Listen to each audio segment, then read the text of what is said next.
සිරිපාද යනකොට දැන් ගෑන් ළමයි පිරිමි ළමයි යනකොට කකුල් රෙදෙනවා, මේ කොන්ද රෙදෙනවා, අමාරු වෙනවා, ඉඳ ගන්නවා, ආය යනවා, ආයෙත් වඩාගෙන යනවා, ආයෙ ගිහිල්ලා එනකොට ආයෙ වඩාගෙන එනවා.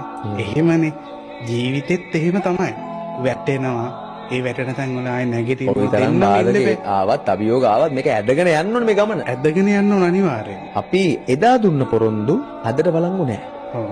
අද දෙන පොරොන්දු තව අවුරුද්දක් විතර යද්දී අපිට මතකත් නැහැ. මතකත් නැහැ. ඇයි මේ පොරොන්දු කඩ කරන්නේ? මිනිස්සු ඇත්තටම ගොඩක් වෙලාවට තමන්ගේ වාසියේදී බලන්න. එහෙම තමයි ගොඩක් වෙලාවට හිතන්නේ. හැබැයි මම කියන්නේ බැඳීමක් ඇතුලේ දෙන්නට දෙන්න අවංක වෙලා දෙන්නගේම අනාගතය ගැන හිතන්න. නේ අපි කියමුකෝ හිතක් රිදුණු හිතක් කැඩුණු බෙහෙත් නැහැ. මේ සමහර ළමයි ඉන්නවා අංගොඩ. කෙනෙක් එනකම් බලාගෙන ඉන්නවා. මේ මම කියන්නේ තව කෙනෙක්ගේ හිතක් රිද්දලා මොනව ලබා ගන්නද? අපි දිනන්නේ නැහැ. දිනන්නේ සදා පරිදි. දෙන්නම දිනල නැහැ. නේද? ඒක මොන සම්බන්ධයටද?